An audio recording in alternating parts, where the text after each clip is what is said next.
Cesim Global Challenge Simulation, Round 3 Strategy. Hello everyone, and welcome back to our Cesim Global Challenge Simulation training. In this session, we'll walk through Round 3 strategies and provide the top 10 winning tips to help you and your team outperform competitors and win this complex but rewarding simulation. Whether you're playing as part of your business school curriculum, an MBA course, or for strategic practice, this guide is designed to optimize your decision-making, improve team collaboration, and deliver results across all regions, USA, Europe, and Asia-Pacific.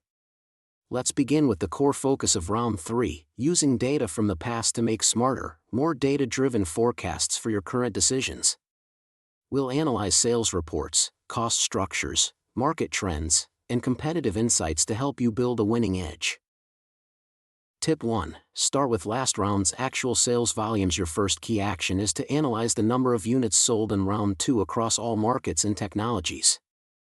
This gives you a base reference for Round 3 planning. Let's look at the real data. In the USA, we sold about 13,600 units of Tech 1. In Asia Pacific, nearly 28,000 units, that's more than double. In Europe, we had around 14,500 units sold. Light bulb, these numbers are essential because they directly inform your forecast for Round 3. Copy these values into a spreadsheet or forecasting template so you can track how your demand is trending. Also, calculate the average selling prices and identify if your pricing strategy last round was too aggressive or conservative. Now let's look at cost of production. For example, Tech 1 has a cost of around $75 per unit. Tech May 2 be significantly higher. You also need to track plant utilization. In our case, factory capacity was 108,000 units, and we used 71.2%. That's a great benchmark. It means you still have room to grow without immediate capital investment. Tip 2. Analyze financial statements and competitor performance. The next step is to dive into the financial reports. This includes your income statement, cash flow, and balance sheet, but more importantly, the comparison with other teams.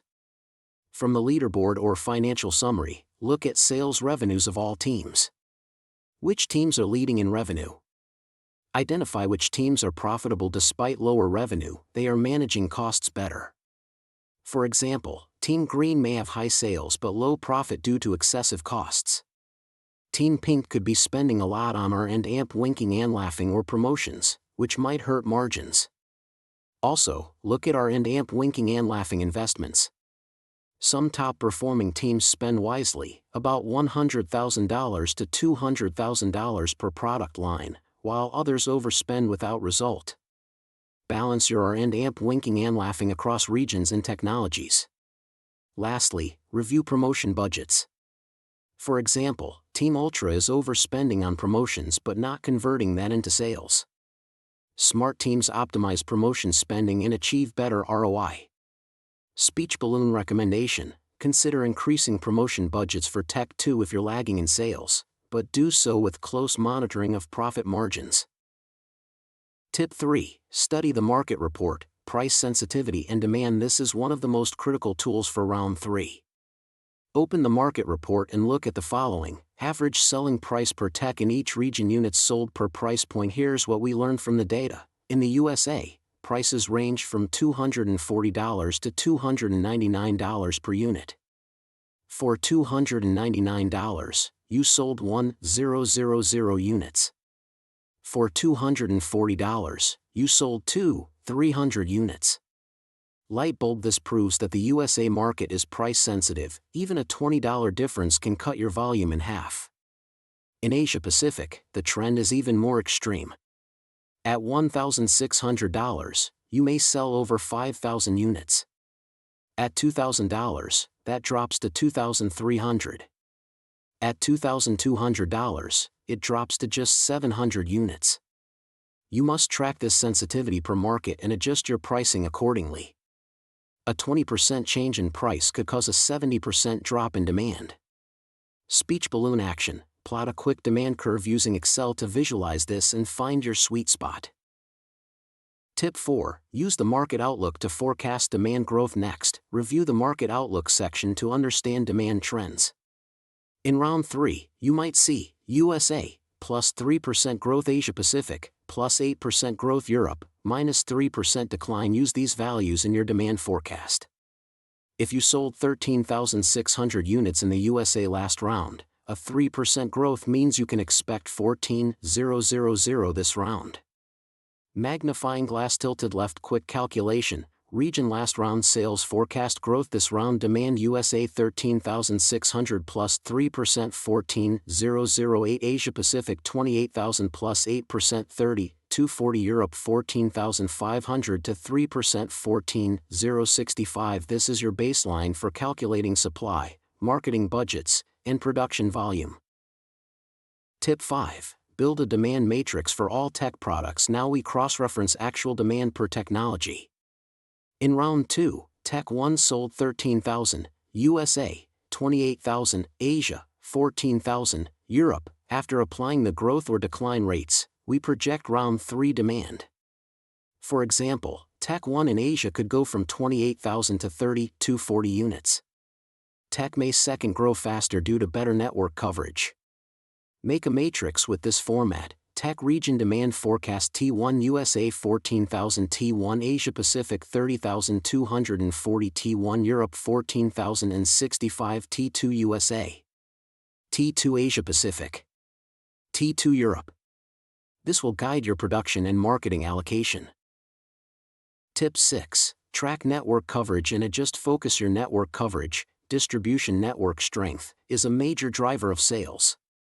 A low score here means fewer units sold even at the right price.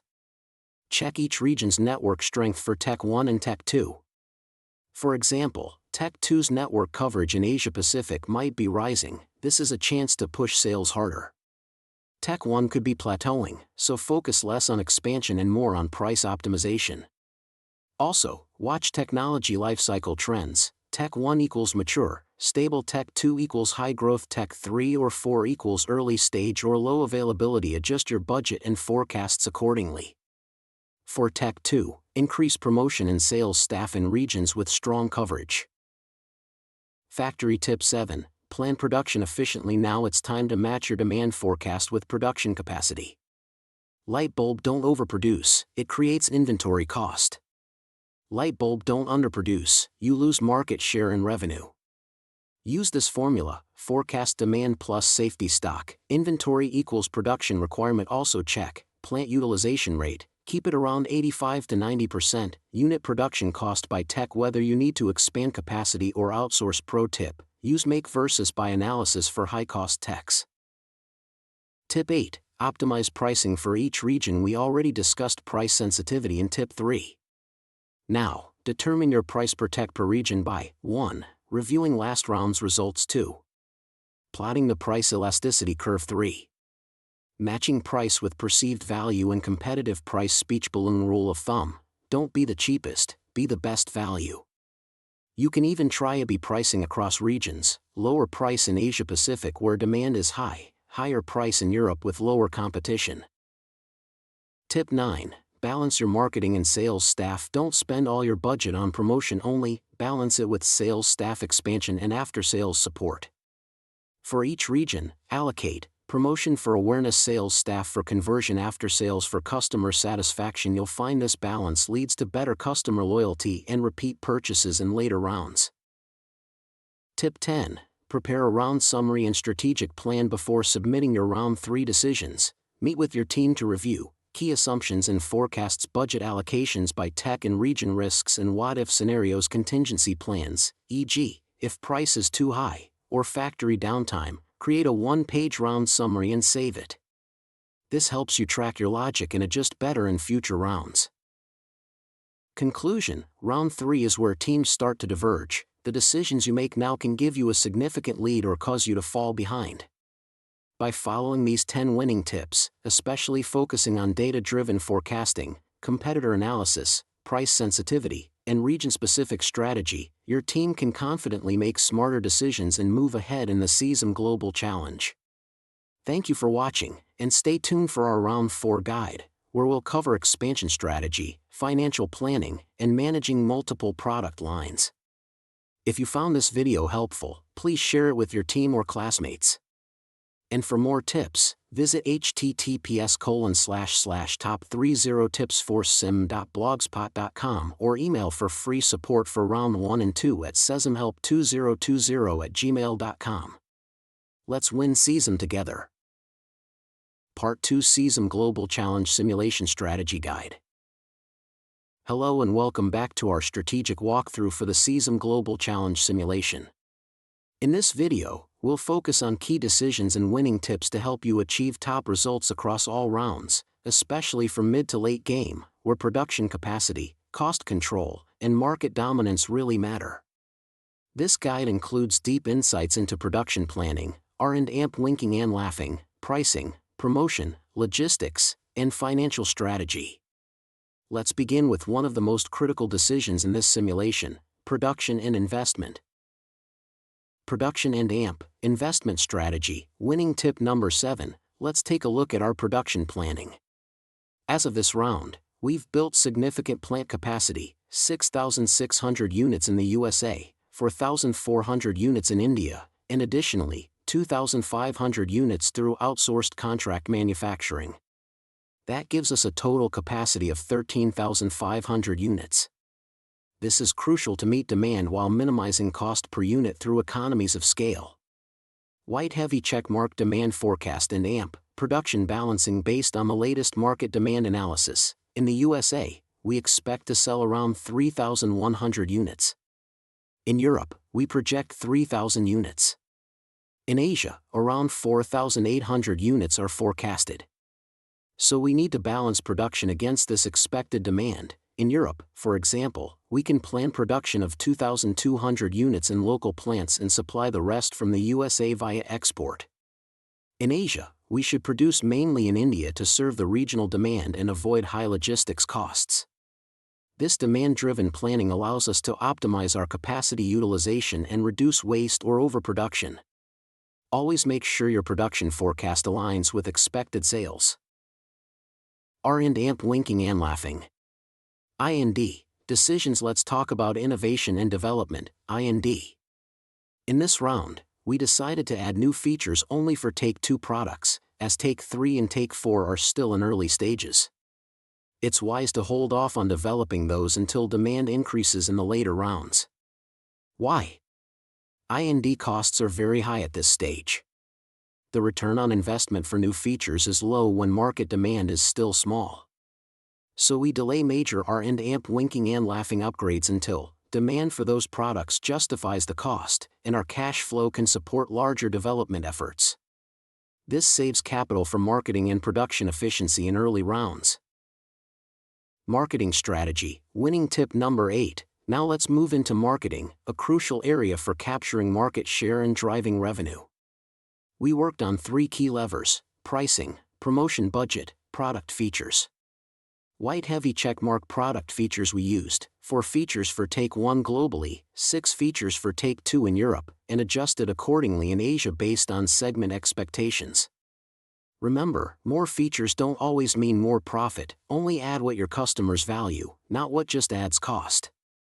White heavy checkmark pricing strategy. We reduced prices to stay competitive, from $299 to $289. And even $169 for certain segments to push volume. In Europe, for instance, the drop from $216 to $169 was strategic. It increased demand, while our production cost was low enough to still yield strong profit margins. In Asia, prices were adjusted modestly, around $199, with aggressive promotion to push volume and maintain profitability. White heavy checkmark promotion and advertising. We increased promotion budgets significantly, especially in Asia and Europe, to improve brand awareness, drive higher sales, and prepare for next rounds where brand equity will influence demand more than price alone. Our advertising investment was key to the 83% increase in sales this round, a major win. Logistics strategy. Winning tip number 9. Let's talk about logistics and distribution. This is often overlooked, but critical for profitability. We produced in USA for USA and export to Europe, India for the Asian market only. We avoided cross-continent exports from India to Europe or USA to Asia, since logistics costs would be too high. Our logistics plan ensured on-time delivery, lower shipping costs, and maximum local market responsiveness. Yes, there might be a few unsatisfied orders due to limited exports, but overall profit was higher by focusing on local production and minimizing logistics expenses. Finance and AMP, cash flow management, winning tip number 10, let's move on to financial strategy. In this round, we didn't aim for maximum profit, instead, we focused on boosting sales volume, using all production capacity, and positioning ourselves for future rounds where unit costs will be lower. White heavy checkmark why this approach. By maximizing production this round, we drove unit costs down for next round. This lets us price more competitively and expand profit margins later. We also maintained a healthy cash balance, avoided unnecessary borrowing, and preserved financial flexibility for R and AMP winking and laughing in expansion in later rounds. This conservative but smart finance strategy ensures long-term victory, not just a short-term high score. Overall simulation results in next round outlook with these strategies. Our sales increased by 83%, production capacity was fully utilized, and despite lower margins in some products, we secured a solid profit overall. We also built strong brand awareness, market share, and global presence, which will pay off massively in rounds 6 to 10. Next round, we will continue refining prices, launch Take 3 or Take 4 products as demand builds, increase automation to reduce labor costs, and use precise demand forecasting to match supply with sales more efficiently. Summary of winning tips. Let's summarize the key lessons from this round. Tip # strategy area action 7 production planning match production to demand, balance regional capacity, avoid excess. 8 marketing smart pricing, targeted features, and aggressive promotion. 9 logistics produce locally, minimize cross-border exports to cut costs.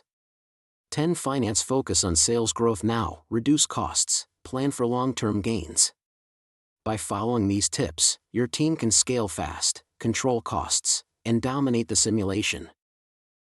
Final advice and AMP, free resources. If you're a student or team leader looking for help in the next round, here's what you can do. Email get free support for round 1 and round 2 by emailing cesimhelp2020@gmail.com. Bluebook. Download the top 30 winning tips for Cesim simulation here. Backhand index pointing right https://top30tipsforsim.blogspot.com. Movie camera. Rewatch this video anytime for key takeaways and apply them round by round. Closing message. Thank you so much for watching. I hope this video gave you actionable insights and confidence to lead your team to top results in the Cesim Global Challenge. If you have any questions or need help with your simulation rounds, don't hesitate to reach out by email. Lightbulb wishing you great strategy, smart decisions, and ultimate success in your simulation journey. Good luck, and let's win the game together.